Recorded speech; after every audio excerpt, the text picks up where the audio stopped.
ఆంధ్రప్రదేశ్ రాష్ట్రంలో రెండవ అతిపెద్ద గంగమ్మ దేవాలయం కర్నూలు జిల్లా కృష్ణగిరి మండలం కోయిలకొండ గ్రామ శివారులో వెలిసిన గంగమ్మ దేవాలయం డోన్ పట్టణానికి 15 కిలోమీటర్ల దూరంలో చుట్టూ పరవశించిపోయే ప్రశాంతమైన ప్రకృతి నడుమ ఉన్న గంగమ్మ తల్లిని చూస్తే బెజవాడ కనక దుర్గమ్మను చూసినట్టుగా ఉంటుంది.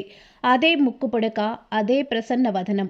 ఆంధ్ర భోజుడు శ్రీకృష్ణదేవరాయలు నడియాడిన నేలగా స్థానికులు కథనాన్ని ఉటంకిస్తూ కోయిలకొండ పరిసరాల్లోని కొండలను చూస్తే విజయనగర సామ్రాజ్యం, హంపి పరిసరాలను చూసినట్టుగా ఉంటుంది. ₹1,00,00,000కు పైగా వ్యయం, 12 సంవత్సరాల ప్రయాసాలతో రాష్ట్రంలోని రెండవ అతిపెద్ద దేవాలయాన్ని నిర్మించడం ఆ గంగమ్మ తల్లి ఆశీస్సులతోనే సాధ్యమైందని, కోరిన వారి కోరికలు తీర్చే కొంగు బంగారం గంగమ్మను దర్శించుకొని ఆ తల్లి ప్రేమకు పాత్రులు కావాలంటున్న కోయిలకొండ గంగమ్మ తల్లి దేవాలయ ధర్మకర్త పాలనారాయణ. ఎన్బీకే ఛానల్ లైక్ చేయండి, షేర్ చేయండి.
గంగమ్మ అంటే చల్లని తల్లి, కోరిన కోరికలు ఇచ్చే తల్లి, కొంగు బంగారం చేసే తల్లి.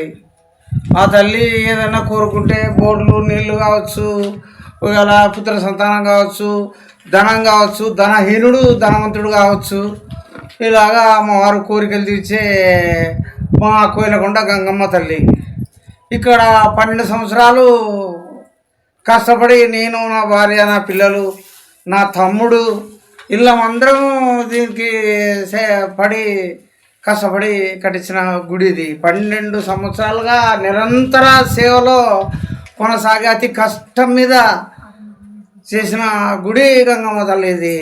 కళ్ళకి నీళ్ళు వచ్చినాయి, కళ్ళకి రక్తం వచ్చింది. అలాంటి గుడి ఇది. 12 సంవత్సరాలు మాకు ఎవరు బీదొల్లమైన దానికి మమ్మల్ని ఎవరు సహకరించలేదు.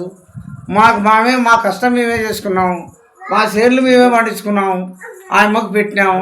గుడి తయారైంది. అంతో ఇంతో నాకు సేవ వెళ్ళేసి మా తమ్ముడు ఆదుకున్నాడు. ఆ ప్రతిష్టప్పుడు కూడా అమ్మవారిని చూసుకున్నాడు. అంతకు తప్ప ఎవరు ధనవంతులు కానీ ఇంకొకరు కానీ చేర్చుకోలే. ఇంకా గోపాలు మా ఫ్రెండు కొడుకు గోపాలు వెంకటస్వామి కుమారుడు, ఆ పిల్లోడు మమ్మల్ని సహకరించినాడు. ఆ పిల్లోని ఆయురారోగ్యంతో సుఖశాంతితో మనశ్శాంతితో ఆ పిల్లోడు చల్లగా ఉండాలని కోరుకుంటున్నాం. ఇది గంగమ్మ చరిత్ర. చరిత్ర అంటే ఇది చెప్పుకుంటే చాలదు, చేస్తేనే దీని కష్టం ఏమి ఎట్లా చేసినారు ఏం కథ. ఆ యొక్క ధ్వజస్తంభం తీసుకురావడం నిలబెట్టడం చాలా వణుకు పుట్టిన పని, అయినా కానీ నిలబెట్టినాము. ఇది గంగమ్మ గుడి, కోయిలకొండ గంగమ్మ గుడి.